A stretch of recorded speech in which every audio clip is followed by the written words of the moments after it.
discussions natin, eh, 'no, 'yan, environmental safety. Sir, bakit may environment? Eh, safety and health nga kami. Actually, discussions kasi dito 'no, yung nagiging, ah, mga nakukuhang sakit because of the environment ng trabaho.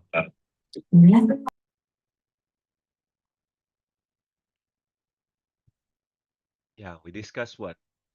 WEM or work environment measurements and importance ng evaluating hazards in the workplace and monitoring exposures of workers. So, pagdating kasi sa trabaho kasi, yung mga paligid natin, yung init, no? Yung pong weather, yung pong hangin, lahat po yan, may readings yung ingay, may readings po yan, standard sa batas natin.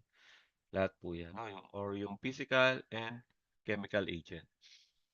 Compiled with the industrial hygiene related to OSH standard provisions and other issuances, law, and guidelines. And also, we explain the TLV or the threshold limit value. Yeah. So, sabi dito, what is industrial hygiene?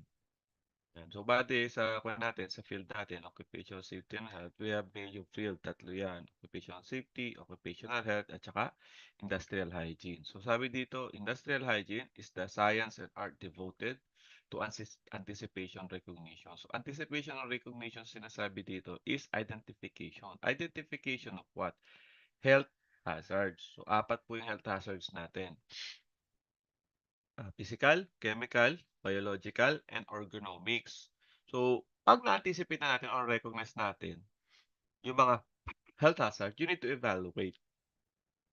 Bakit mo kailangan evaluate? Kung ito ba ay meron ng adverse health effect sa tao. Okay, adverse health effect. Okay, pwede na magkaroon ng illness or diseases. So, saan mo siya ikukumpara? Sa batas. No? Pagdating sa WEM, sa 1070 natin. Or yung Rule 1070. And kung sa tingin mo may adverse health effect na to, may adverse health effect na siya, di ba? Nakita natin sa evaluations natin. Anong gagawin mo? Kailangan mo na siyang kontrolin. Okay? Which may cause sickness, impair the health and well-being, or significant discomfort among workers and among citizens of the community. Ngayon, sabi dito, basic step of industrial hygiene. Anticipations. Yan, no? Anticipate. Okay? Refers to understand the possible for potential industrial hygiene hazards within your workplace. So, ibig sabihin ng anticipate, yung magiging potential pa lang. Yung isa, recognize, ibig sabihin, may existing hazards na. Okay? So, yan, oh. Anticipate and recognize. And then, you evaluate the evaluations of hazard that pose risk to the worker's safety and health. And sa tingin mo, meron na siyang adverse health effect, you need to control. To determine the appropriate way to control the hazards control the risk when the hazard cannot be eliminated. So, dalawa lang naman kasi pagpipilian mo dyan eh. Ano yan? Eliminate or reduce. Okay? Kasi meron, at diba sa trabaho natin, lahat ng trabaho natin, meron tayong hazards. Lahat po yan, as in, may mga banta, may hazards. Hindi yan nawawala. Ngayon, yung hazards na yun, kaya, sir, meron palang hazards. Anong gagawin namin? Yung hazards kasi na yun, banta pa lang yan. Okay? Pag yan po kasi lumaki ng lumaki, yung hazard na yan, nagiging ano yan, naging aksidente. So, para yung hazards, hindi maging aksidente, you need to reduce it to the acceptable level. Meron kasing acceptable level tayo sa mga batas. Kaya nga kung mapapansin mo, may standard pagdating sa temperature. Meron tayong standard pagdating sa ingay. May standard tayo pagdating sa chemicals. Kung mababasa mo, lahat ng gaano ba kadami yung ppm or yung milligrams per cubic meters ang pwedeng malangkap lang na katawan natin sa loob ng 8 oras. Meron pong mga ganyan. So, ang ibig dito sabihin, you need to eliminate. Pag eliminate mo kasi, most of the time kasi walang trabaho. So, hindi naman applicable lagi yan. So, you need to reduce. Reduce to acceptable level. Yun yung sinasabing control. Ayan.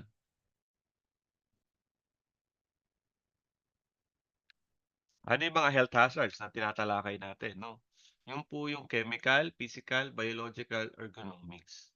Okay? Sabi nga nila, any agent or activity posing potential hazard to health. So ngayon, paano ba nagkakaroon ng health hazards, no? lumalagpas na po dun sa standard na bilang or dami ng nalalakap na katawan natin para magkaroon ng hazards, 'no? Ano po 'yan? The degree of hazards or risk of injury or disease would depends on the following. Ano po 'yan? Duration and frequency of exposure. Gaano ka katagal na-e-expose dun sa isang chemical or dun sa isang health hazards, okey? Para po magkaroon ka ng sakit. Ano pa, concentrations and toxicity. Sabi natin mabilis ka lang naman na-expose, your durations mo or yung frequency mo mabilis lang. Kaso nga lang yung concentrations is masyadong mataas nung chemicals. Kaya puwede ka rin magkaroon ng sakit. Ano pa, individual susceptibility of workers. Anong ibig sabihin nito? Yung pong personal factors, yung tao ba, babae, lalaki, 'no? Matanda, bata, mayro'n bang bisyo? 'Yan, lahat 'yung kasama 'yan. Meron bang pre-existing diseases? So 'yan, okey naintindihan? Ngayon, sabi dito, chemical hazards. Ang chemical itself kasi hindi siya hazard sa totoo lang. Paano nagiging hazard? 'Yun na nga, yung lumalagpas na siya, exceed na po siya dun sa kailangan ng katawan natin or yung kaya lang ng katawan natin, okey? Sabi dito, chemical hazards are naturally occurring or man-made. Okey, excessive na po yung exposure ng tao kaya nagiging hazards na yung chemical. So, saan ba pumapasok yung chemical sa katawan natin? O sabi dito, inhalations, no, yung paghinga natin. This is the most common kasi hindi mo naman kayang pigilin yung paghinga mo.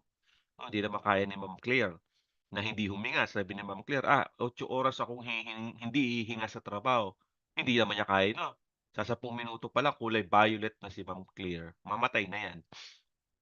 Inhalation is the most common one. Ingestion, sa bunganga, 'yan. Hoy, pumapasok kung ano yung isinusubo mo sa bunganga. Yung chemicals kasi, okey, madalas kasi 'yan nakukuha 'yan 'pag hindi ka naghuhugas ng kamay mo ta's kumakain ka. So, yung chemicals, for example, merong mga residue na chemicals, hindi mo hinugasan ng gusto yung kamay mo, 'pag sinubo mo 'yan, kumain ka, sinubo mo sa bibig mo, yung chemical papasok sa ingestion sa bibig mo. Kaya nga bago niyo isubo, hugasan niyo muna, 'no? Hugasan muna para yung chemicals hindi pumasok sa katawan. Okey, wag ho subo ng subo, huhugasan muna, ingestion.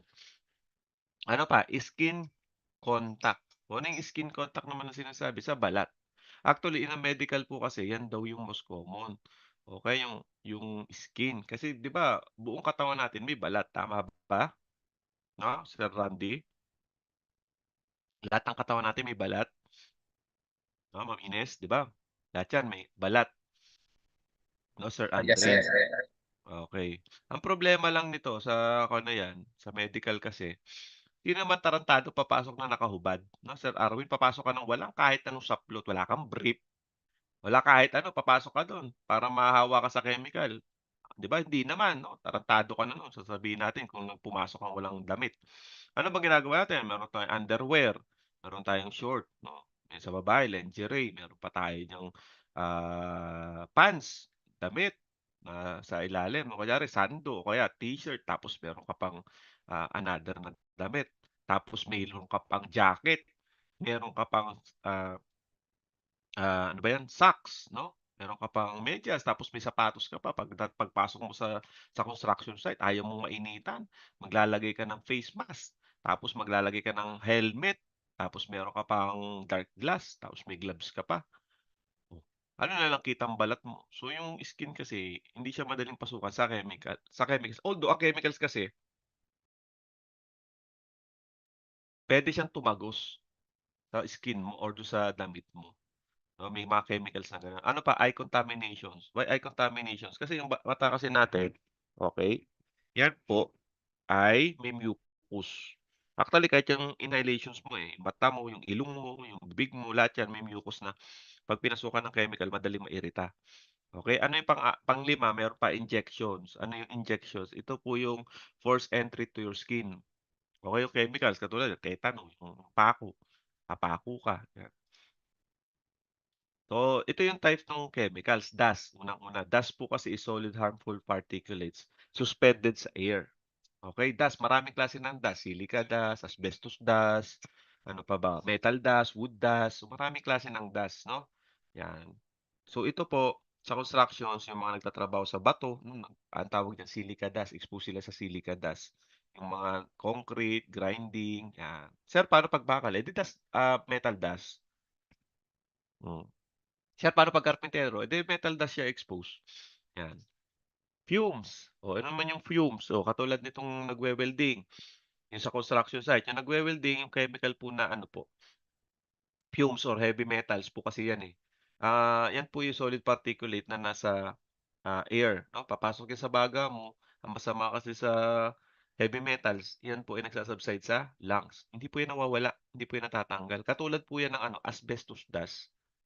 "Okey sir, paano matanggal sa baga?" Magpalit ka ng baga, 'yan, matatanggal 'yan. Pero yung sasabihin mo, paano matatanggal, natutunaw, nawawala, hindi po. Minsan nagiging cause pa yan ng cancer kaya pansinin mo yung mga welder 'pag masyadong expose sila sa heavy metals, which is chemical, nagkakaroon ng butas-butas ang baga sa X-ray, 'yan. Kaya lang hindi makapag-abroad kasi butas-butas yung baga.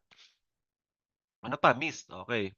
Mist naman po, ito naman po yung fine, ano ba yun, water particulates, okey, sa air. Usually ito ginagamit 'to sa mga painting 'no, 'yan mist, okey? Painting or acid-based substance, 'yan. So, for example, cleaning, etchings ng mga concrete, 'yan. Ngayon gases, hazardous gases. Hmm, Formless fluid or substance that are gaseous state. Okay, it spans occupy the space or enclosure in which they are confined. They do not have warning odor at dangerous concentrations. Ibig sabihin niya, may amoy naman sila, kaso nga lang in highest concentrations, nawawala yung pang-amoy mo. Bakit po? Kasi ang hazardous chemicals po kasi ang ginagawa niya, pinapatay niya yung sensory ng smell. Kaya akala mo walang hazardous gases dun sa isang confined space, hindi mo alam na masyado ng mataas yung concentration, nahihilo ka na, mamaya mawawalan ka ng malay, mamaya patay ka na. O sa construction site madalas yung carbon monoxide, no, nakukuha natin sa mga ICE or dun sa internal combustible engine like ng mga heavy equipment. So sa kuwan naman sa kotse, mga light vehicle, ito kasi nakukuha sa diesel. Eh, usually naman heavy equipment kasi using diesel, 'no, yun ang fuel nila. Dun naman sa mga katulad ng mga gasoline, ang makukuha mo dun ay mga nitrogen monoxide, okey? So, delikado po 'yan 'no, pansin mo 'yan ang ginagamit ng mga nagpapakamatay. Bakit para ka lang inaantok na nakakatulog ka tapos mamaya mamamatay ka na. Yung mga nagkukulong sa mga kotse o kaya na pinasukan ng carbon monoxide yung kotse o kaya yung sa garahe, 'di ba? Pansinin niyo kasi 'yan pong kuwan niyan, aantukin ka, kakatulog ka tapos mamaya mamatay ka na. Okay, vapors, 'yan. Ito naman po is, gaseous conditions chemical that ordinarily solid or, liquid yung kanilang original form. Okay po. Saan po nakukuha 'to sa construction site? Yung mga nagpipintura, 'yan 'no, nagkakaroon po ng vapings po yung mga paints. Okay, yung mga katulad ng thinner, yung gasolina nagkakaroon ng vape din po 'yan 'no, vapors, 'yan. So, bale sino dito nagve-vape? Taas nga ang kamay. Meron ba nagve-vape dito? Vaping, hmm? Carl, nagve-vape ka? So, sinong nagve-vape dito? Wala ba nagve-vape? Wala? Yan. Lagi niyong tatandaan anything na chemicals na pinapasok mo sa katawan mo, yan po 'pag napapasobra nagiging masama, okey? Ngayon meron tayong physical hazards. Okey, physical hazards po kasi ito po ay hindi ibig sabihin nito physical yung mga nahiwa ka, nasaktan ka, hindi po gano'n. Ito po physical hazard, it means isa siyang health hazard. Paano siya naging health hazard? Yung pong pagkakaroon ng illness or diseases ng physical body natin. Okey, katulad ng extreme temperature, yang ano pa, abnormal atmospheric pressure, inadequate lightnings or illumination, noises, vibrations, and radiations. So, isa-isahin natin 'no. Noise, 'yan. Ito po'y unwanted or excessive sounds. Yan. A form of energy caused by the vibrations of air. Kaya nga yung vibrations at saka noise parehas ng reading, decibels. Okay? Paano malalaman na noise na po siya, no? 'Pag po lumagpas na po tayo dun sa kuwan natin, dun sa, ah, batas natin o TLV natin, o 90 decibels lang po for 8 hours na walang adverse health effects sa'yo. 'Pag naglagpas ka na dun, yun po ay noise hazard na, nagkakaroon ka na po ng ano po, ng pagkabingi 'pag nasobrahan ka. We have three types of noises. Yung continuous, yun yung pinakadelikado sa tatlo. Okay, continuous kasi dare-diretso. For example, 8 hours ka nagtatrabaho. Yan yung sounds yun, gano'n yan, 'di ba? Maingay. Yung intermittent, yun yung eh, gano'n, intermittent, intermittent, 'no? Yan. Tapos yung impact, yan yung mga explosions, 'no? O kaya naman gun explosions, yan, 'no? Yung ano pa, explosive ng implosions ng demolitions. So marami 'no, tatlo 'yan. So ngayon, ang pinakadelikado yung continuous. So sabi nila dito, arms length rules. So sabi nila yung dalawang tao daw na walang hearing impairment, so ibig sabihin normal na tao, tapos tumataas na yung boses nila sa distance na isang kamay, 'no? Isang kamay may gaganon mo sa kasama mo. 'Pag nagsisigawan na kayo, ibig sabihin lagpas na po sa kuwan na po, sa 90 decibels. Pero sa akin para mas accurate yung readings mo, gumamit ka ng ano po, ng decibel readers or meters o kaya yung noise meters. Ano yung mga noise exposures natin pagdating sa construction trade? Yan po, iron work. 91.1 decibel. So, ito po lagpas na sa 8 hours. So, 91, so dapat ito 7 hours ka lang. Na-expose without any adverse health effect, kaso nga lang walang PPE, ha? Yung walang PPE ito, ha? So, karpintero, 89.3. So, pwede to, no? 8 hours, pwede magtrabaho.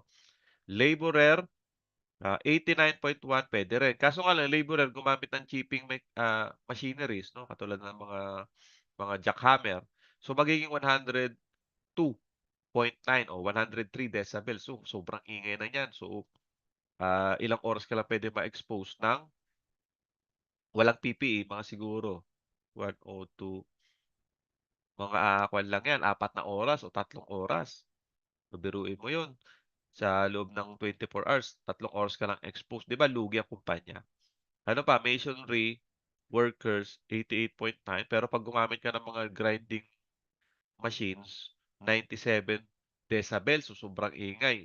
So, anong ibig sabihin niya? Yung 97 decibels, so ilang kwan ka lang nun, mga kwan ka lang, mga 5, gano'n, 5 oras ka lang puwedeng ma-expose o 5, 6.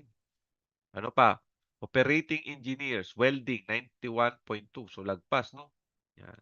Ano pa? Electricians, yung mga installations natin ng trench conduit. Ibig sabihin, nang gumagamit tayo ng machineries para maghukay ng lupa. So, maingay siya, 95.8 decibels. Yan, no? Ibig sabihin, lumagpas na po tayo saan? Sa level. Kita nyo, no? Kung mapapansin nyo, yung sounds pala, meron din po palang kuwan niya, tamang bilang, tamang ingay para sa workers kung ilang oras. Opo, meron po yan sa batas natin. Table 8C, kung hindi ako magkakamali, sa Rule 1070 natin. Wait lang.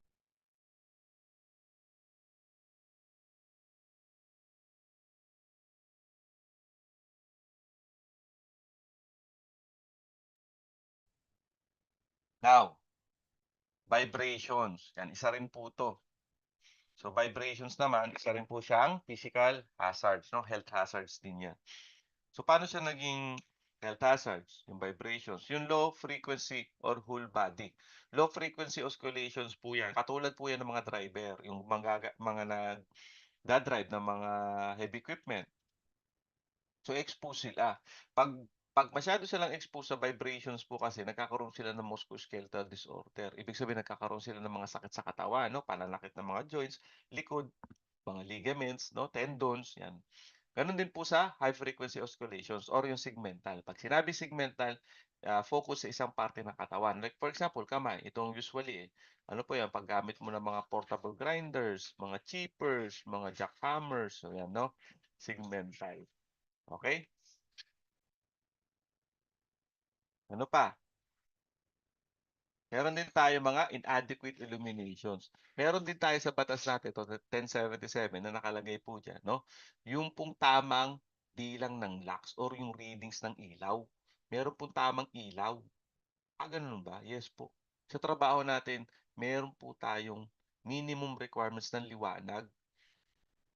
Para ano, walang magiging adverse health effects sa'yo, hindi mananakit ang mata mo, hindi sasakit ang ulo mo, hindi ka magkakaroon ng glaring. 'Pag sobra kasing dilim ang isang area, puwede ka pa ring indirectly maging resulta ng injury. For example, sobrang dilim, madapa ka, madulas ka, mauntog ka. Okay, illuminations, nagkakaroon ka ng ano, sakit. Saan? Sa mata, 'no, pamamaga ng mata mo, pananakit ng ulo mo, 'no, ganyan po 'yan or eye fatigue, okay, sakit. So meron tayong workers light types. General, o ibig sabihin 'pag general, kabuuang liwanag sa buong workspace. Okay? 'Pag sinabi nating localized lighting, ito naman for example, 'di ba buo workplace. Meron lang isang area na localized. Ano yung localized? Medyo mas maliwanag lang ng konti. Okay? Mas maliwanag kaysa sa buong area. Okay? Meron siyang additional fixtures or natural lightnings. Next, 'pag sinabing local, okay, 'pag local ha, ito po ay ibig sabihin to specific. Okay, specific, yung masyadong madetalyeng trabaho. Napansin niyo ba yung mga nagawa ng mga intrinsic na detalye ng trabaho? Yung masyadong madetalye? Tamo sobrang liwanag nun. Like for example, jewelry, 'yan. Tamo yung area nila, local lighting po yun or specific yung liwanag sa kanila, lokal. Okay, 'yan po. Okay, sabi dito, inadequate illuminations occur when the light level in workplace are insufficient for the task being performed and do not meet recommended standard. Wala sa batas, no? Wala sa standard. It can result from factors such as dim lighting, uneven distribution of light, sorry, or inappropriate lighting source. O inappropriate? For example, dalawa kasing klase ng lighting source natin eh. Ano po yan? Natural at saka mechanical. Natural, yan po yung aring araw. Paano pag gabi na? So, inappropriate na siya na light source. So, kailangan mo na ng lightning fixtures or mechanical means. Okay? Meron din tayong extreme temperature. Okay, extreme temperature, ito po yung sobrang init at sobrang init, sobrang lamig. Okay po? Yan po. May ginagawa yung katawan natin kung mapapansin mo na defense mechanism pag ano, sobrang init. Ano kaya yon, Sir Harley? Ano kaya ginagawa ng katawan natin 'pag sobrang init?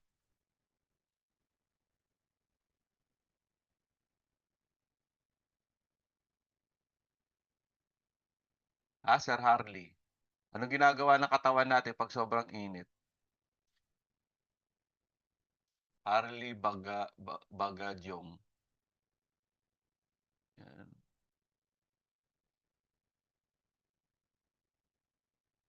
Nakikinig ba kayo? Bakit 'pag tinatawag ko pangalan niyo hindi kayo nasagot? Totoo bang nakikinig kayo o open lang yung camera niyo? Mhm. Be careful kasi naka-record 'to 'no, 'pag pinanood 'to ng taga-DOLE nakita niyang hindi kayo nakikinig, it means hindi talaga kayo nakikinig. Nakabukas lang yung camera niyo ta's may ginagawa kayong iba o kaya naman naka-off yung sounds. Nagtatawag ako ng pangalan, hindi sumasagot. Tama yung sabi ni Sir Vincente 'no, nagpapawis.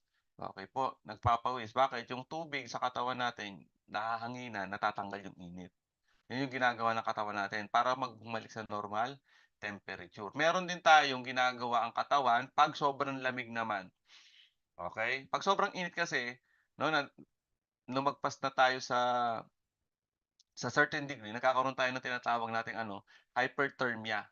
O puwede ka na mai-stroke, nag-o-overheat yung buong katawan. Ano naman yung ginagawa ng katawan natin 'pag sobrang lamig? 'Yan, ito si Kit Andre, sa tingin mo, anong ginagawa ng katawan natin 'pag sobrang lamig?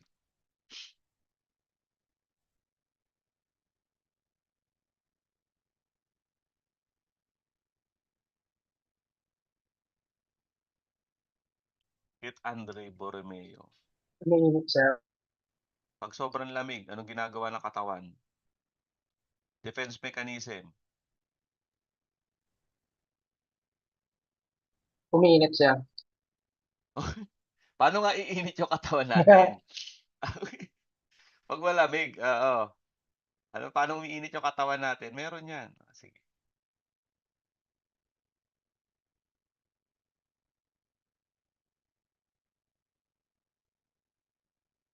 Tama Sir, Mario 'no, nanginginig. Ang utak natin 'pag na giniginaw na tayo sasabihin ng utak natin, "Uy, galaw ikaw." Eh, ayaw mong gumalaw kasi ang lamig, eh, 'no? Naghahanap ng kayakap yung katawan mo, okey gusto kunyari 'no, anong gagawin ng katawan mo, siya na lang yung gagalaw para sa'yo. Gagawin niya, manginginig siya. Ano bang nangyayari 'pag, hindi ka gumalaw, yung dugo mo bumabagal.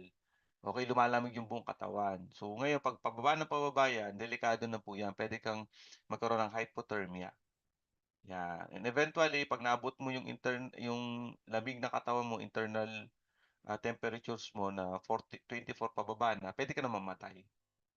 Okey, kaya nanginginig. Okey, extreme temperature, yan po, 'no, meron tayong iba-ibang factors kaya po tayo nagkakaroon ng heat stress. Yung thermal, yung temperature 'no, yung pag-asa 'di ba, ilang degrees Celsius. Humidity, ano kinalaman ng humidity? Yung humidity po kasi 'pag sobrang taas ng humidity, ibig sabihin yung water content molecules ng paligid mo sobrang dami. Eh, ano bang ginagawa ng katawan mo para hindi mainitan? Nagpapawis. Ay ngayon yung pawis mo walang pupuntahang iba. Ano mangyayari dun sa pawis mo? Iinit. Iinit din yung buong katawan mo because nga mataas yung humidity. Hindi matunaw-tunaw or hindi madala-dala ng hangin yung pawis mo sa katawan mo kasi nga masyadong humid. Wala nang pupuntahan yung water molecules. Yan po yung ibig sabihin ng humidity. Okay? Ano pa, physical workloads, no? Hindi tugma yung temperatura sa trabaho mo. Sobrang bigat ng trabaho mo, tas sobrang init. Okay, tapos yung ano pa, work rest regime mo, hindi rin nasusunod. Yan. Katulad nito, welding of roof trusses. O, biruin nyo ha, welding niya, mainit. Yung kanyang suot, mainit. Nasa mainit siyang lugar. Tapos matabang oras siyang naiinitan. So, pwede siyang ano, ma-heat stroke. Ano pa, cold. Wala naman ditong yelo sa Pilipinas. Ano, hindi naman cold dito sa Pilipinas. So, meron din tayong abnormal air pressures o ano 'to, pabago-bago sa altitude or temperature, atmospheric pressures natin. Ano kinalaman nito? 'Pag sobra kasing baba 'no, 'pag katulad nito hyperbaric pressures, yung pong ating, kunwari nagtatrabaho ka sa ilalim ng dagat 'no, kasi below sea level, hyperbaric pressures na po 'yan. Dalawa yung nagiging problema mo diyan. Unang-una, hypothermia, kasi constant po yung tubig tatanggalin yung init ng katawan mo. Pangalawa, ano po yun, yung pressures. Alam naman natin every 1 meters na lumalalim ka sa ilalim ng tubig o lalo sa dagat, nagdodoble po yung pressure sa kahit saang directions. Yan yung problema natin.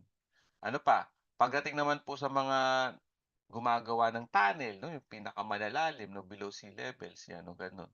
Ang exposures naman po natin diyan, yun nga, yung sa, kuwan natin sa ito daw compressed gases, environment, yan. Ngayon 'pag hypobaric, yung mga matataas, katulad ng mga skyscrapers, gumagawa kayo ng matataas 'no, mga Burj Khalifa. So, anong problema niyo diyan, pagtaas po kasi, 'pag nipis po ng ano, ng oxygen. O yung air density po diyan mababa. So 'pag mababa po yung air density, so puwede kang maging lightheaded, mawalan ng malay 'no, kaya nga pansinin niyo yung mga umaakyat sa mga Mount Everest, kailangan may dala silang oxygen. Kasi nga habang tumataas sila, bumababa na po yung air density. Eh, 'pag po na-expose po kayo sa sobrang babang, air density, malamang sa malamang puwede po kayong mamatay. Okey, kasi wala hong sapat na oxygen. 'Di ba sabi ko sa'yo 50% ng oxygens na nalalanghap ng katawan niyo pumupunta sa utak. 'Yan, anong ginagawa ng utak 'pag hindi niya ma-meet yung 50% niya, 'di ba nakikipag-agawan yung ibang organs, shina-shutdown niya yung organs mo. Kaya nawawalan ka ng malay, ganyan 'no, nagkakaroon ng, in ah, internal organs failure, 'yan. We have also radiations. O radiations naman, ito naman po, hmm emissions or transmissions of energy as wave or moving particles. Sa dalawang 'yan, ang delikado po diyan, ionizing sa totoo lang. Kasi ionizing can knock off your cells. Like for example, gamma ray, 'no, industrial X-ray, 'yan. Ionizing radiations, medyo delikado delikado talaga 'yan, 'no? Puwede kang magkaroon ng mga sakit-sakit, okey? Biruin mo, knock off your cells, tapos yung cells mo hindi na mag-heal. Okey? Anong mangyayari na diyan, mabubulok na yung laman mo, 'no, naaagnas ka na, mamamatay ka na, gano'n, nagkakaroon ka na ng cancer, okey? So, non-ionizing naman, ito naman yung refers of any type of electromagnetic radiations that doesn't carry enough energy to ionize atoms or molecules, doesn't knock off your cells to completely remove an electrons from an atoms or molecules. So, ito, katulad nito, ano yung ionizing radiations? Yan, industrial X-ray. Pag tinamaan ka niyan, it's your time baby na. Okay? Yung X-ray na yan. Kaya nga yung iba nagsusuot po yan ng anti-radiation suit. Okay, lalo na pag malalaki yung industrial X-ray ginagamit. Usually ginagamit yan doon sa mga welding sa construction site. Ine-X-ray po nila yung weld, no? Yan, tinitingnan nila kung puno yung loob o um, may butas o kaya naman hindi puno. Kasi pag hindi puno yan, ibig sabihin hindi maganda yung pagkaka-weld. Okay? Ano pa, non-ionizing, yan. Excavation activity, o anong kinalaman yan, saka welding activity.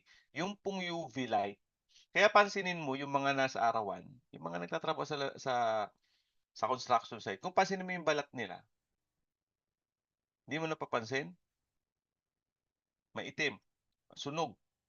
Okay, kasi exposed sila sa UV light. Magkaroon sila ng disease sa balat o meron silang sakit sa balat. Okay, pansinin mo yan. Yan. Minsan, sa sobrang expose nila sa UV light, nagiging cancer. Kaya nagkakaroon ng skin cancer. Yan. Ganoon din sa welding activity. Kasi parang UV light din po yung linalabas ng arc.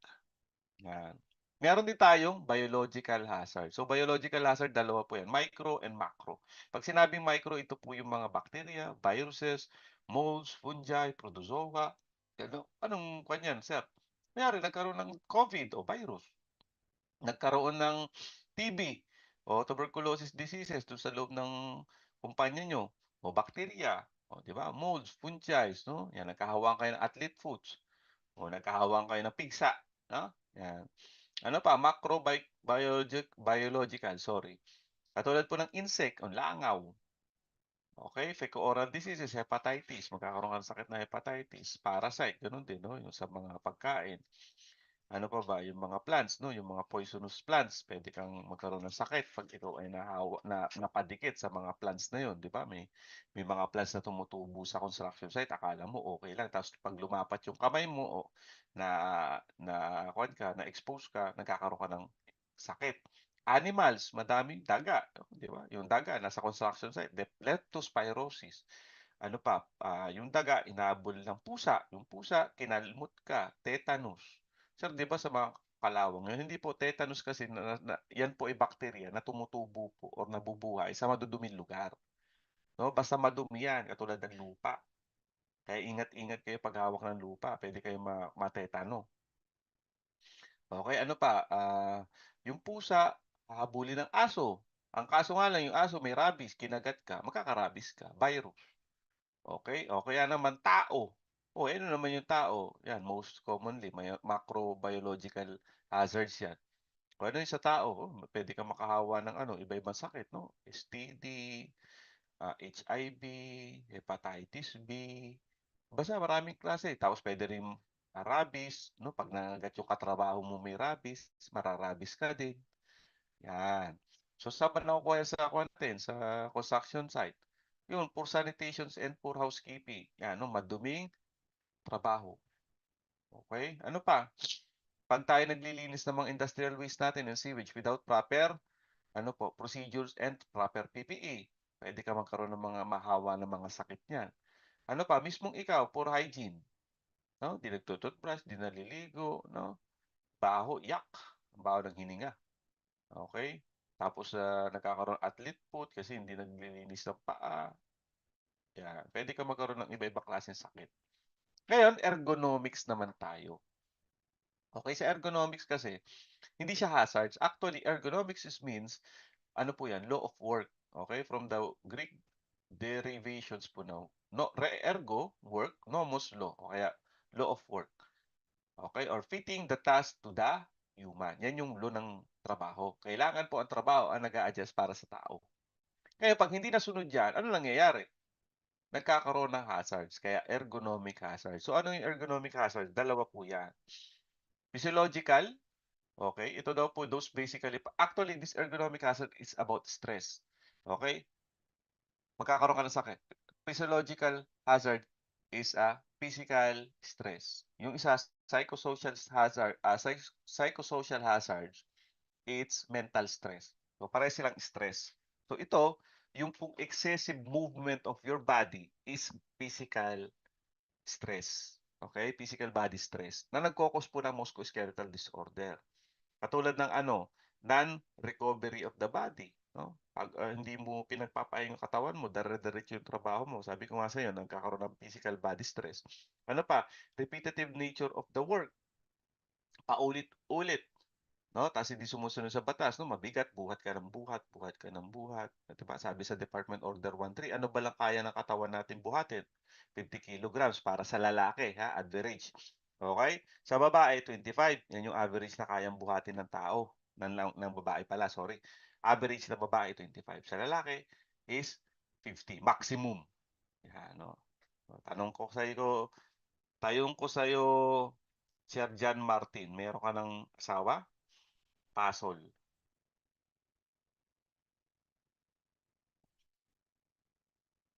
May Sir, asawa? wala. Wala. Okay. Sino may asawa na dito?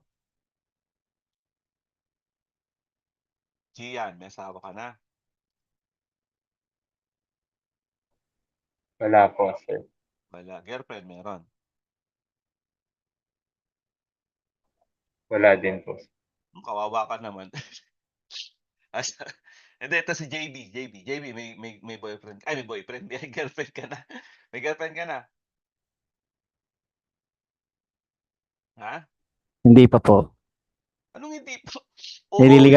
Nililigawan pa. Oo. Sige, kunyari, naging kayo na nung diniligawan mo, no? Okay, di syempre maglalambingan kayo pag gabi. Syempre gagawin niyo na 'yan. Ano? Tatanong mo sa kanya, no? JB, sabi mo, "Ilang kilo ka, bebe?" Pag sinabi sa'yo 60, ay naku hazard, di kita puwedeng buhatin. Sabi ni Sir Bullet 50 lang daw yung maximum, eh, para hindi ako magkaroon ng physiological hazards. Na, Sir JB ha, yan. O anong solusyon dun? Pag tinanong ka, "Eh, paano yan 'pag ayaw mo akong buhatin?" Anong solusyon? Sabi mo, "Sir JB, change position." Hindi, joke lang. Hindi, joke lang ha. Yan, baka mamakot tayo, okey? Ano pa, uncomfortable working stations. Ano po 'yun, yung improper po or for example, inappropriate na tayo ng tao. Awkward postures. Kaya nagkakaroon po tayo ng physiological kasi nga awkward yung postures natin. Yung pong pagtayo ninyo sa trabaho, pag-upo niyo sa trabaho, paggalaw niyo sa trabaho, lahat po 'yan ay by standard. Meron po yang tamang paggalaw. So 'pag hindi po nasusunod 'yun, kaya nga ergonomic hazards, eh. 'Pag hindi po nasunod 'yun, anong nangyayari, nagkakaroon ka ng musculoskeletal disorder sa katawan, 'no? For example, lagi kang nakatayo, security guard ka, wala kayong upuan. Biruin mo 8 oras ka nakatayo, 'no, prolonged standing, anong sasakit sa'yo? Yung tuhod mo, yung paa mo, talampakan mo. So nagkakaroon ka ng sakit, nagkakaroon ka ng illness, okey? 'Yan. Ano pa, yung improper postures ng pag-upo mo, nasa opisina ka lang. Sasabihin mo, "Ang sakit ng leeg ko." Matanda na kasi. Hindi ka matanda, 'no? Ibig na sabihin hindi mo sinusunod yung standard, okey? Bakit? Yung ulo mo lagi naka-slouch, nakaganyan ka lagi. Anong nangyayari sa ulo mo? Hinihila ng gravity. O para hindi mahulog sa sahig yung ulo, anong ginagawa ng leeg mo? Pinipigilan. Ngayon, nai-stress sila kasi improper yung postures mo. Nagkakaroon ka ng sakit, okey? Even yung paghawak ng cellphones niyo, may tamang way. Kaya nga sasabihin mo, "Sakit ng leeg mo." 'Yan, ang sakit ng likod mo. Okey, sasabihin mo matanda, hindi ka lang matanda, hindi ka lang sumusunod sa standard kaya sumasakit lahat 'yan. Okey, hindi mo ginagawa kung ano yung tamang pagtayo, pag-upo, paggalaw, 'yan, kaya sumasakit. Kaya nagkakaroon ka ng body stress or physical body stress. Meron pa tayo psychosocial. Ito mga mental stress. Unique 'to, 'no? Is any hazard that affect the mental well-being or mental health of the workers by overwhelming individual coping mechanisms and impacting the workers' ability to work in a healthy and safe manners. Yan, work-related stress. Okay, workplace bullying and harassments and violence in the workplace. O bakit nagkakaroon ng mental stress? Yung capacity ng utak mo para saluhin yung mga nangyayari sa'yo ay lumalagpas na. Kaya ka na-stress. Your cognitive loads and emotional loads is masyado ng puno. or umaapaw. Kaya ka nai-stress. Okay? For example, over promotions. Yung capacity mo para doon sa isang trabaho ay hindi nagtutugma. Kasi ikaw ay over promoted. Hindi mo naman kaya yung trabaho kaso yun yung trabaho mo. Na-stress ka. So imagine nyo na lang to, no? We have different types of cognitive lobes. Parang itong baso ko. Okay? Imagine meron kang ganitong cups. Okay? Pag binuhusan mo ba to ng marami, ay mapupuno? Di ba? Oo. Kaso nga lang, anong mangyayari doon sa ibang ipupuno ko dito, ilalagay ko, matatapon. So ngayon, yung capacity ng utak ko hanggang dun lang. So ngayon, nai-stress ako. Mai-stress ka. Okay? Mai-stress ka. Kaya nga minsan, ito unique to, mai-stress yung iba hindi. Mental stress. Kasi depende yan sa laki ng cap or yung laki ng cognitive loads mo or ng mental loads mo sa trabaho. Okay? Yung iba, mahina yung mindset nila. Nai-stress na lang sila, konting napagalitan lang, nai-stress na agad. So, hindi nagtutugma kasi yung trabaho para sa kanila. Hindi ibig sabihin na hazard yung workplace. Sometimes din kasi yung capacity nila hindi tugma doon sa trabaho. Okay? Yan po yun, no? Meron din po yan, yung galing sa labas. Pag nagtrabaho ka sa loob, nadadala mo. For example lang, yung mga, ano ba yan, yung nangyari sa outside mo, pinag-awayan nyo mag-asawa, pinag-awayan nyo ng pamilya mo. Ano pa, bereavement. Sabi, may namatay. Na-stress ka, nadadala mo sa trabaho, naapektuhan ka. Kaya nga as a safety officers, dapat marunong ka rin tumingin ng workers mo. Pag may saddle na changes. Kasi po yung psychosocial po kasi, mahirap po yung makita basta-basta. So, anong gagawin? Ikaw ba yung mag-a-approach? Yes po, no? Approach mo sila, tanong mo anong problema. And then, para mas malalong malaman kung ano yung nagiging problema, pwede mo po silang i-recommend for counseling. Ano, or sa medications. Pwede mo silang i-recommend.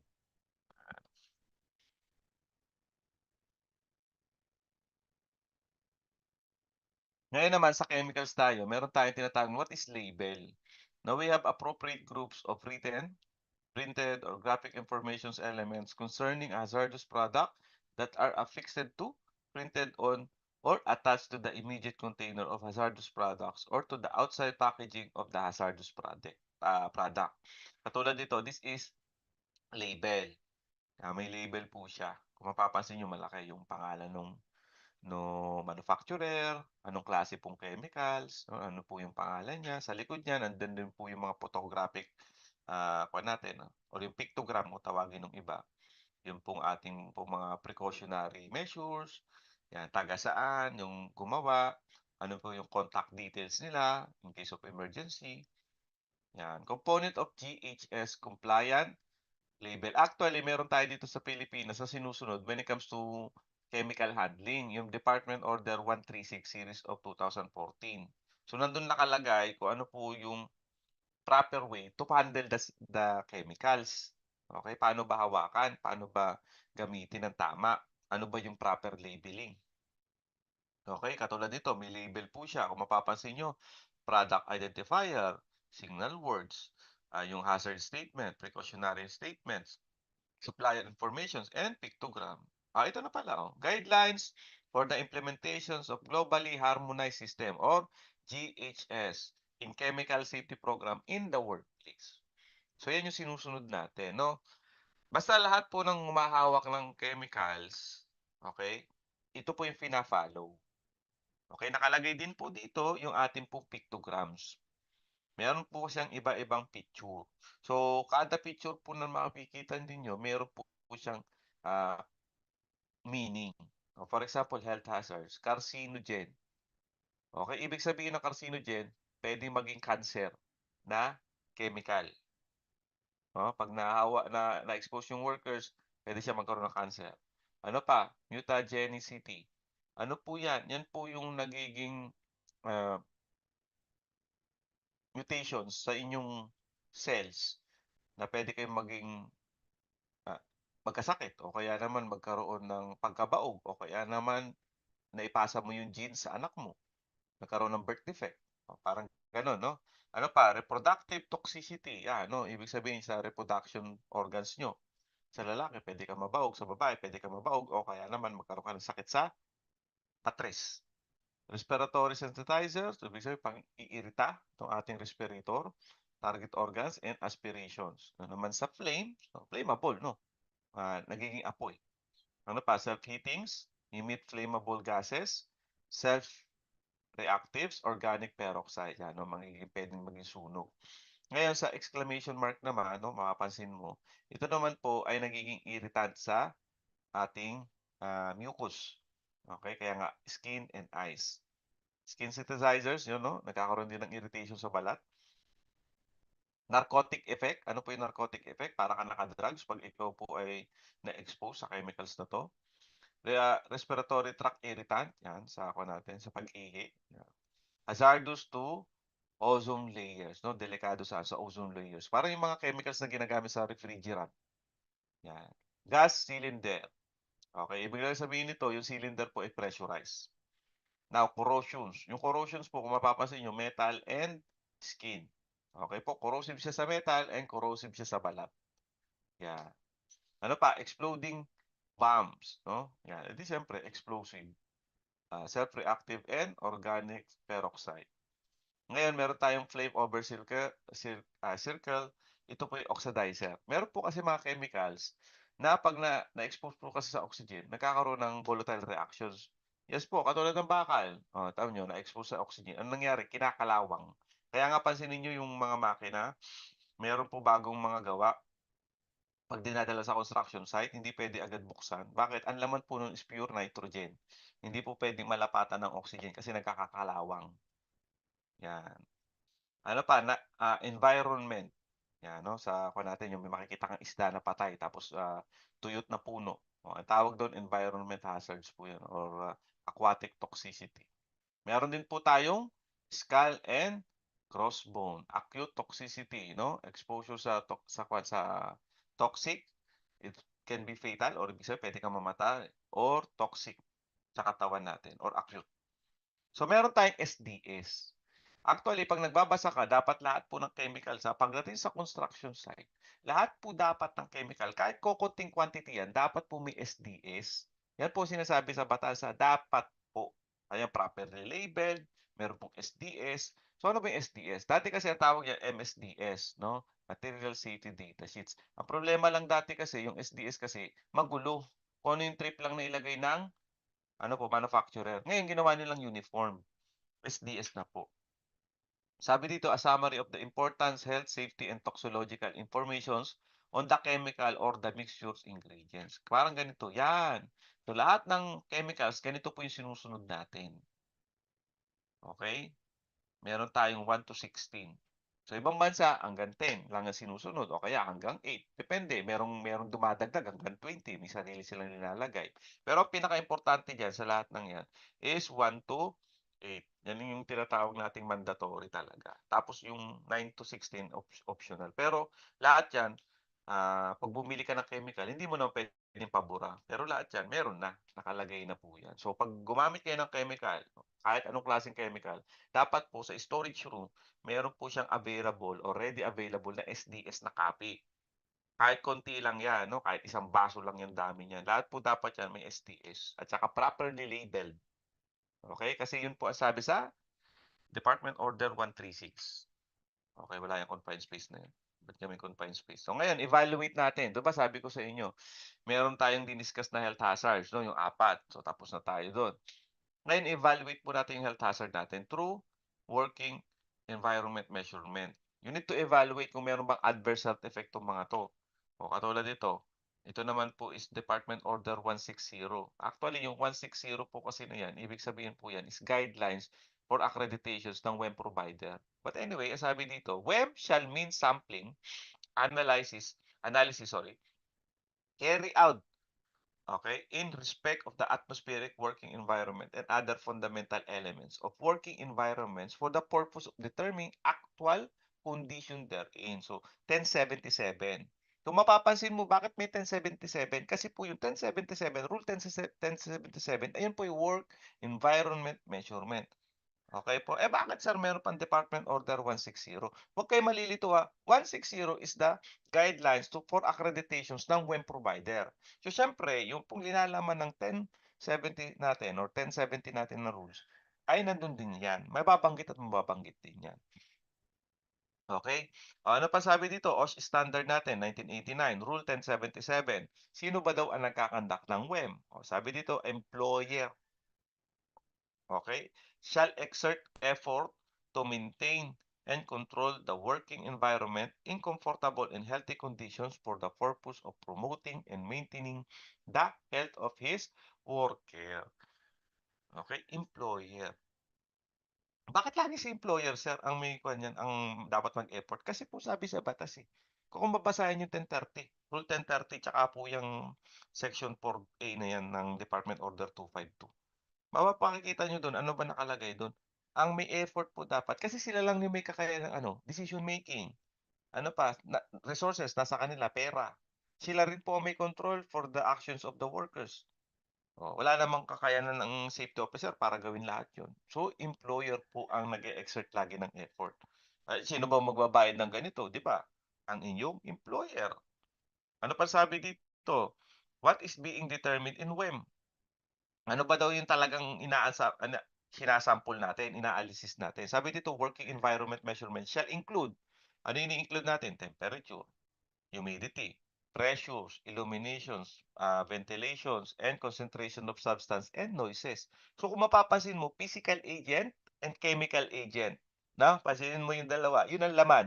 Usually doon nakapokus yan. Physical and chemical hazards. Okay? Yun yung tinitingnan natin dito. Ngayon, sabi dito sa Rule 1077.03, employer shall carry out the WEM in indoor or other workplace where hazardous work is performed and shall keep a record of such measurements which shall be made available to the enforcing authority. So, ibig sabihin, nagkaroon ka ng internal WEM at saka nagkaroon ka ng third-party WEM. Okay? Within every year, not exceeding 365 days, yung lahat ng mga documents na yan, hindi mo yan itatapon. Itatago mo yan. Okay? Para po, for example, pumasok si labor inspector, meron kami papakitang dokumento na kayo po ay nagko-comply. Okay? Kasama rin po yan sa tinatawag nating Rule 1050 or the notification of record keepings. Lahat po ng inyong records, mapa-aksidente, insidente, or kahit ano, medical reports, lahat po yan ay dapat may records kayo. Ready, available po dapat yan. You need to keep your record, keep at least 1 year or 3 years. Yan, performs periodically as may be necessary, but not longer than annually. Ano ba annually? Not exceeding 365 days. Pero, if you need to conduct WEM as much as many na gusto mong gawin, pwede po yan. Kung necessary, kailangan talaga.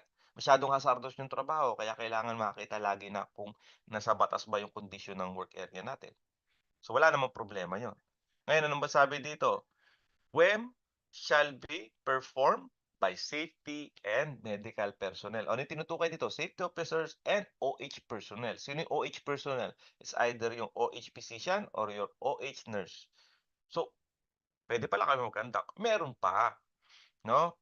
Kayo lang yung suitable, pero meron pa nakalagay dyan. Ano sabi dito? Who have taken adequate or sapat na trainings and experience in working environment measurement. So, ibig sabihin, meron po siyang adequate trainings. Nag-training siya ng WEM para matuto siya mag-conduct ng WEM. Okay? At kailangan po meron kayong mga sampling apparatus. Calibrated. So ngayon, sir, wala kaming ganun pero may pa-training ako. Pwede pa rin ba ako mag-conduct? Paano ka magkakandak? Paano ka kukuha ng sample kung wala kang mga sampling apparatus? Siyempre, hindi. Sige, wala kang inability. May nakalagay dyan. For example lang, no? In the event of inability to perform WEM, walang kakayanan. Wala kayong kakayanan dahil wala naman kayong mga sampling apparatus. The employer shall commissions the Bureau or Center of Occupational Safety and Health or the OSHC or regional offices concerned and other institute Accredited or recognized by the Bureau. O ano yung sinasabing Bureau dyan? Yan po yung DOLE. Okay? Dati po kasi hindi naman DOLE ang tawag din eh. Ang tawag yan BLE, Bureau of Labor Employment. To perform the measurement. So, ibig sabihin, accredited WEM provider. So, pwede kayo mag-commissions or pwede nyo silang i-hire. Basta accredited sila ng DOLE na mag-conduct ng WEM. Eh ngayon, sino ba yung mga accredited na yan? Dito po mapasok yan. Department Order 160, Series of 2016, Guidelines on the accreditations of consulting organizations to provide WEM services. Okay? Ito po ang kukunin nyo na WEM provider. Yung pong accredited, nandito po paano sila maging accredited sa Department Order 160. Okay? Kasi sabi dito sa Department Order 160, Section 12, Prohibitions in the Practice of WEM. Okay, Section 12.1, establishment shall only seek WEM service from accredited WEM provider. Otherwise, the WEM shall not be regarded as compliance with Rule 1077 of the OSH standard. So mag-ingat kayo, baka maalok kayo dyan. Sabi, mura kami. Kami na lang. Ang problema nito, hindi po compliant yan. No? Useless, sayang yung pera. Ano pa sabi? Section 12.2. No person or organization shall be allowed or hired to provide web services unless the requirements of this rule are complied with. So, ibig sabihin, wala pong tao or organizations ang pwede nyo pong kunin or ikomisyon para magbigay ng serbisyo ng web unless accredited sila based on the Department Order 160. Naintindihan, ha? Yan ang sabi sa batas. Ngayon, ano ba purpose ng WEM? O sabi dito, to determine the magnitude of the harmful environmental agent. Okay? Para ma-determine natin kung ba yung working conditions natin ay by standard. Kasi pag hindi by standard, pwede magkasakit yung tao. To periodically check the environment through measurement, accurate measurement. Now, to predict also yung harmfulness of the new facilities, raw materials, product processes, and working methods. Sir, bakit new?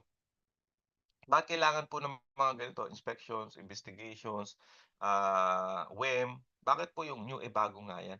Ito lang, misconceptions ninyo. Pagdating po kasi sa bago, akala natin, bago yan sir eh, kaya wala pong hazard yan. Mali. Pag bago, yun yung delikado kasi wala kang alam. No, for example lang, no, tanungin ko, si Ma'am Bea Angela Martinez, no, tanungin kita Ma'am Bea, o analogy natin. May kapitbahay, may bago kayong kapitbahay. So, okay? May bago kayong kapitbahay. Tapos pinuntahan ka nung lalaking kapitbahay niyo. Sabi sa inyo, pakasalan mo na ako, Bea. Magpapakasal ka ba? Hindi. Bakit hindi ka magpapakasal? Eh, kakakilala lang, sir. Malay ko ba sino Oh, yun? di ba? Yun din, yun bago eh. No, kakakita mo lang. Ibig sabihin, hindi mo alam kung ano mga delikado doon, no, ma'am, di ba? Hindi mo alam, baka serial killer yan, no? Gawin kang adobo. No? Kapapanood ko tuloy ng mga American criminal investigations. No? Yan, no? Pwedeng malala yung hazards na i-present niya. So, anong gagawin natin? You need WEM, you need investigations, you need inspections, para malaman mo ano ba yung kapabilidad ng mga bago na yan. Bagong facility, bagong materials, bagong procedures, no? Bagong methodology, bagong proseso. Ano pa? To monitor po natin workers natin exposure to harmful substance. Kung meron bang adverse health effects sa kanila, yung mga chemicals, no? Sa rule sa table 8, table 8B at saka table 8 table 8, table 8A, table 8B. Okay? Yan po yung mga chemicals na meron tayong ppm at saka milligrams per cubic meters. So, nandyan po nakalagay kung gaano kadami lang yung exposures dapat natin sa chemical. For example, ammonia, 50 lang po ang ppm natin. Pag nag-exceed ka dyan, meron na po sa adverse health effects sa katawan nyo. Or, i-convert natin yung 50 ng milligram per cubic meter, 30. So, pag yan po nag-exceed, pwede na po tayo magkaroon ng adverse health effect. Kaya nga, you need to evaluate the effectiveness of environmental control measures adapted to improve the workplace. Yan. No, makikita din natin yung mga existing controls natin kung ba epektibo. No? Kasi makikita natin, meron naman tayong controls. Bakit ganun? Nagkakaroon pa rin ng sakit. O nagkakaroon pa rin ng exceeding sa readings natin, yung mga WEM natin. So, ibig sabihin hindi siya epektibo. So, anong gagawin natin? You need to improve, to adapt yung situations mismo. And then also to maintain favorable environment conditions. Favorable, it means wala pong magiging sakit yung mga workers natin. So, nagtatrabaho sila ng walang adverse health effects sa kanila, yung environment. No? Yan. Before conducting WEM, the following should be clear. Evaluate exposure, response to complaint, create a baseline. Why you need to create a baseline? Para meron ka pong benchmark. Comply yung po nating government regulation, evaluate effectiveness of controls, and investigate occupational exposure and diseases. So, what to sample? Napanggitan natin yan kanina. So, paano natin kukunin yung sample? We have sampling apparatus. Katulad nito, WBGT. Okay? Heat stress. Actually, when it comes to heat stress, masyadong vague yung batas natin dito. So, anong ginagamit natin? ASG. Okay po, ASG po yung ginagamit natin. Yung sa American Standard. So, pagdating dito, guidelines po siya. May TLV po kasi doon ng humidity. Yung pong work rest regimes. Yung pong readings ng heat stress natin. Yung WBGT natin or the wet bulb globally temperature. Makikita natin dyan yung humidity. Kung mapapansin mo, naka Fahrenheit siya. So, pwede nyo naman i-convert yan saan? Sa Celsius. So, ito po nakikita nyo, hindi po yan heat index. Kasi sa Pag-asa may heat index, iba po yan. Ano po yan? Yung movement of air, humidity, temperature. Maraming factors po readings niyan, ha? Kaya po na lumalabas po yung kuwan natin, heat stress meters natin, yung readings mismo. Kaya meron din tayong manometers, pressure. So pag sa taas ng trabaho, no, hyperbaric, no? Pag sa sobrang baba naman, hypobaric. So depende po yan sa trabaho, yung pressure. Illuminations, light or lux meters. Liwanag.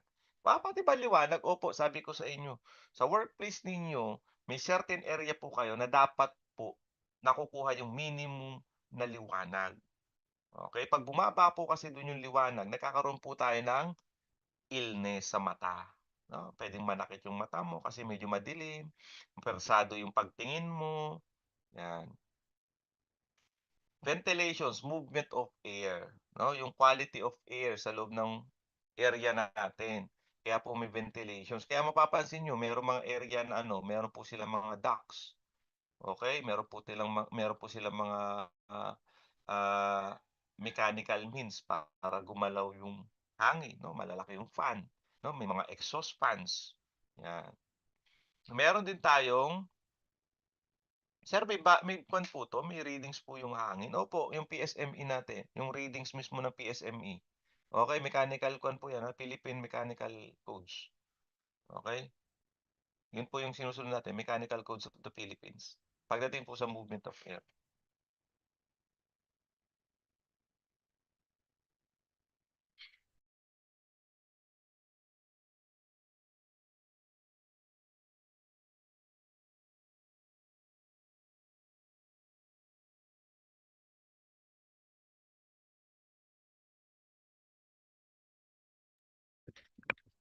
Pasensya na.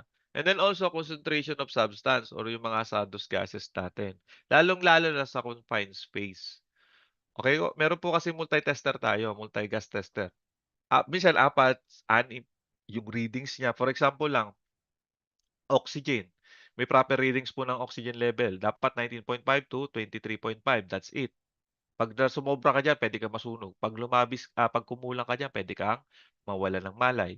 Ano pa, yung pong CO, carbon monoxide, dapat po, po yan, 0 readings yan, or 0 ppm. Usually, pinakamababa niya, 10 ppm. Okay po, yung pong LEL natin, or yung lower explosive limit natin, dapat po less than 10% po yung readings. Mas maganda, 0. Ano pa, H2S, no? Dapat po readings yan, nasa mababa lang 15. Yun ang safe. Pero mas maganda 0. O, biruin nyo yun. ppm, parts per million. So, pag nag-exceed ka dyan, so ibig sabihin, may adverse health effect. Sir, paano yun? Okay lang ba? Sabi nyo, 10. 11 yung readings ko, pwede na ako magtrabaho dyan. Hindi nga eh. Ano ba sabi sa batas? 10. Less than 10. O, bakit ka papasok dyan kung nag-11? Isa lang naman yun na dagdag. Alam nyo ba na konting ppm lang, pwede ka na magkasakit. Okay? Kung ano sinabi ng standard, yun na po yun, as is na. Okay? Ang batas po kasi natin, Yan po, ang hinihingi niya lang, bare minimum. Yung pinag-uusapan natin, bare minimum lang. Ito, payag ba kayo yung karelasyon nyo? Okay, may karelasyon kayo. Di ba may standard kayo sa karelasyon nyo? Eh, hindi ibinibigay sa inyo. Matutuwa ka ba? Hindi, di ba? Ganon din po sa batas. Yung standard dito, yun na po yung bare minimum. Kaya kung ano yung hinihingi, eh di ibigay mo na. Sir, nag-exceed kami, okay lang ba? Hindi kami nagpapasok kahit ang reading ay 10. Gusto namin 0. Okay lang ba yun? Much better. Hinigitan mo yung bare minimum na hinihingi. Naintindihan? Yan. Ano pa? Noises. Yan. Oh. Ano po yan? Decibel meters o yung sounds.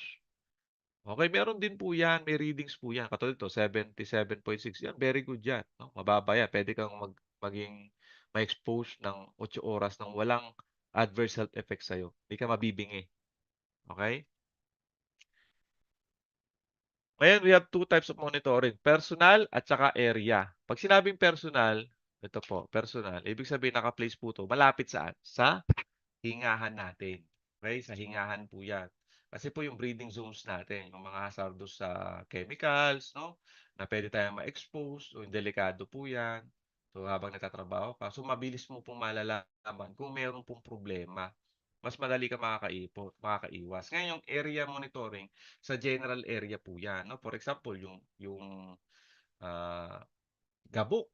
Sobrang magabok, the dust. No? Yung pan po natin ng dust. So makikita natin kung pwede ka magtrabaho or hindi. Kasi nga, yung dust, masyado kang exposed. Kailan daw dapat kumukuha ng sample? Ito yung pagkakamali ng iba.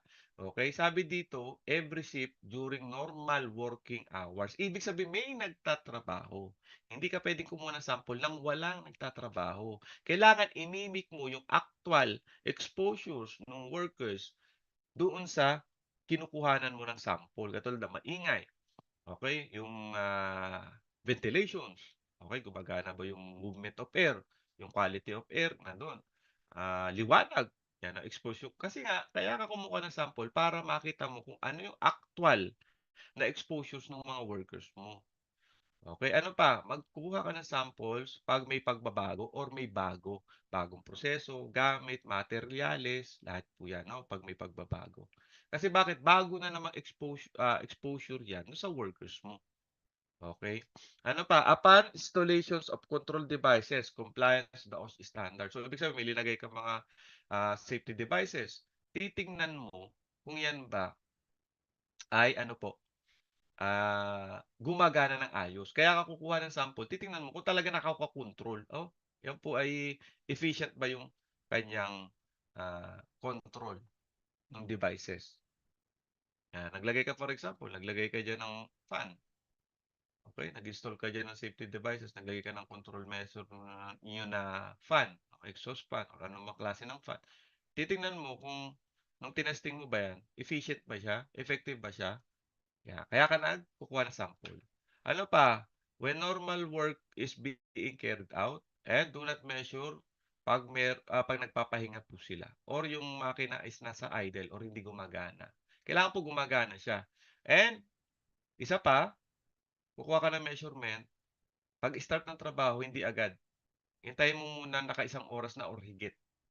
Para po yung readings mo is accurate as much as possible. Kasi syempre, pag sa simula ka pa nag-readings, kasi simula pa lang ang trabaho, hindi mo makikita talaga doon. Kailangan mo munang patagalin. Yan. Yung actual exposures ng workers mo. Ayan, anong gagawin mo doon sa mga kinuha mong sample? Gagawin mo sa resulta mo. Yan, makikita mo po kung meron po siyang actual adverse health effects sa workers mo. Eh, paano mo malalaman kung meron siyang adverse health effect? Adverse health effect. Eh di ikukumpara mo siya saan? Sa standard natin, 1077. Okay? Kung yung bubang maximum allowable concentrations or level ay pasok. Dito po yan. No? The measurement data will be compared with the existing standard. Ang unang-una mo muna pagkukumpara is standard natin. Dito sa Pilipinas. Yan po kasi illegal. Acceptable. Yung pong guidelines, recommended lang po pero not legally enforceable. Okay, dyan ka titingin. Meron din po tayong ASGE, ASHRAE, OSHA. Guidelines po yan. Yan o. Different between standard and guidelines. Standard. Saka titingin, 1070. Okay, para sa TLV natin. Yung sa nabasa mong web. Ano pa? PMC, Philippine Mechanical Codes. Para po naman sa ventilations. Okay? Ayan, guidelines naman po. Ito naman po yung recommended lang, pero not legally enforceable. So, ibig sabihin, pwede kong sundin? Pwede naman. Pero unang-una mo muna i-consider yung standard mismo. Bago ka tumalon sa guidelines. Okay? Kaya meron tayong threshold limit value. Pagdating po kasi sa chemical, kaya nagkakaroon ng sakit ang tao kasi nga po nag-i-exceed saan? Sa threshold limit value.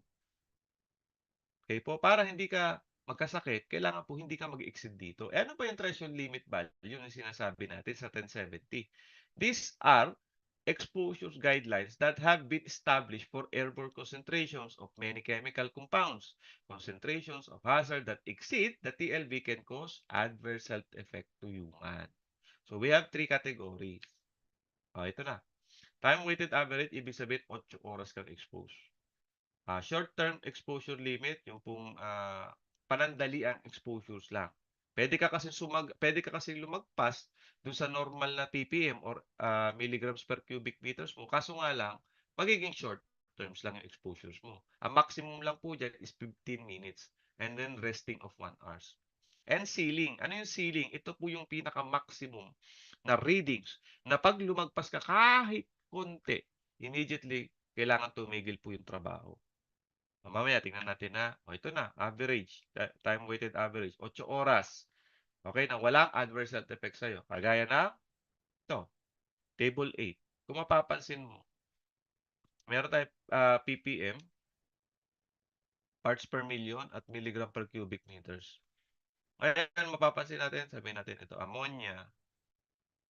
Ang readings mo lang for 8 hours, 50 for ppm and 30 for milligram per cubic meters. Okay, ganun lang yan. O kaya itong acetic acid, 10 ppm or 25 mg per cubic meters. Yun lang ang exposures mo. Ngayon, may mapapansin ka dito, katulad ng benzene.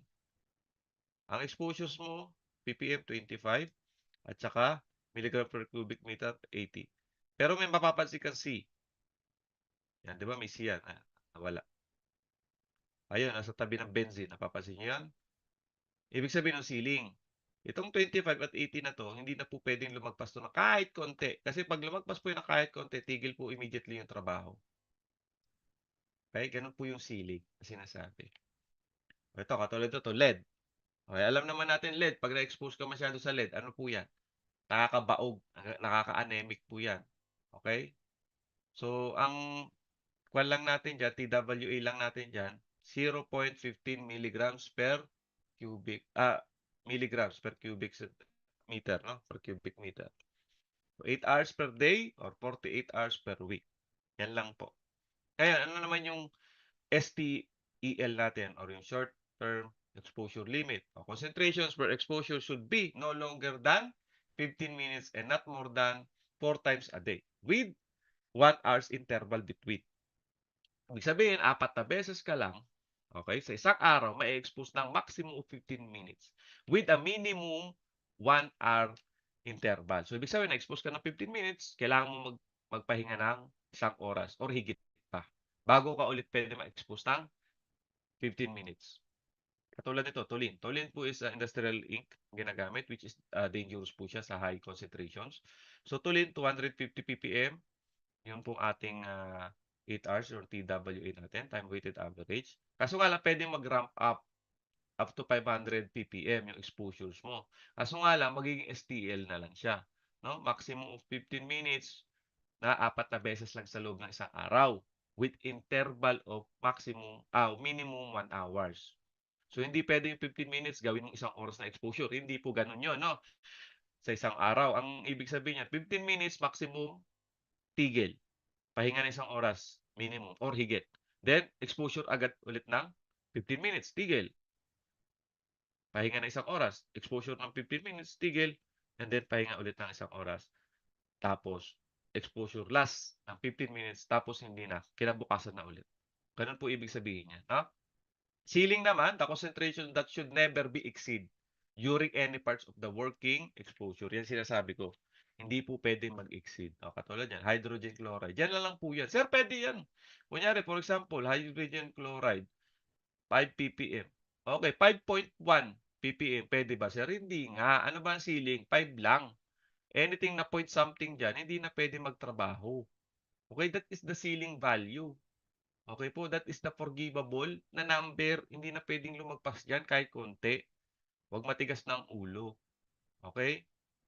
Ngayon, meron tayong action level. Bakit may action level? For hazardous substance, this is a concentration designated for a specific substance calculated as 8 hours time weighted average. The action level is always lower than permissible exposure level. Gaano kababa ang action level natin? Frequently, in fact, the action level is 50%, almost 50% ng permissible exposure level natin in time-weighted average. So, ibig sabihin, kung expose ka sa ammonia ng 50 time-weighted average, meron ka ng action level plan sa 25 pa lang. O, ibig sabihin, meron ka ng engineering control, administrative control, at saka PPE pag tumungtong na ang reading mo sa 26. Naintindihan? That is action level. Kasi nga, chemicals po yan eh. Although, sabihin natin, 50 po yung ating pong natin, exposures natin sa ammonia for 8 hours, hindi po ibig sabihin safe ka na talaga. Para maging safe ka, sa 25 pa lang, meron ka na action level plan. So, ano yung gagawin mo pag lumagpas na po doon? Meron tayo ditong exposure limit for selected chemical agents. So, mapapansin mo may iba-iba yan. DOLE, yun po yung ating standard. Yung iba dyan na nakikita nyo, guidelines na lang po yan. Pero kung mapapansin mo, mas mahigpit po yung standard ng ibang bansa, lalo na sa Amerika. Kung mapapansin mo yung 2015 na TLB na ASGE, ammonia, is 25 ppm. Pero yun mo yun, sa atin, 50, okay pa. Sa kanila, 25, lumagpas ka ng 25, hindi na pwede. Ano pa? Yung natin, yung asbestos natin. Sa atin, 2 fiber per cubic centimeter. Saan? Sa Amerika, biruin mo, 0.1. Biruin mo gano'ng kaliit yun. Sa atin, okay na ma-expose tayo sa 2 fiber per square centimeters. Sa kanila, hindi. Biruin mo yun. Ano pa yung benzene? Ang ceiling natin, 25 ppm. Ano sa kanila? 0.5. Biruin mo, sobrang higpit. Kaya nga yung iba, ang ginagawa, mas sinusunod yung guidelines. Pwede naman. Basta lang, i-consider mo muna yung legal or yung standard natin. Naliwanag? So, ngayon meron tayong action level noise. Sa noise naman tayo. Meron din action level ang noise natin. Actually, 89 yung action level noise natin dito sa Pilipinas. 85 pala, sorry. Pag nag-85 ka na, 86, kailangan may action level plan ka na. Ano yung gagawin mo sa noise? Kailangan na ba mag-earplug? Mag-ear muff? Meron engineering control? Ganyan po yan. Hearing protections natin. So, ito po yun. Table 8B. Ilang oras ka lang pwede ma-expose dun sa decibel? 90 po yung 8 hours. Pag nag-92, 6 na oras ka lang sa loob ng isang araw. Pag 95, 4 na oras ka lang expose sa isang araw. 97, 3 hours. 100, 2 hours. 102, isang oras kalahati sa loob ng isang araw. 105, isang oras lang. 110, kalating oras. 115, 15 minutes. Without any PPE ito ha. Without any PPE. So ngayon, yung 115, that is the ceiling of noise. Okay, ceiling po yan ng noise. Pag lumagpas dyan kahit konti, immediately, wala na pong trabaho. Okay, maliwanag? Wait lang ha, at ako'y iihi lang or CCR.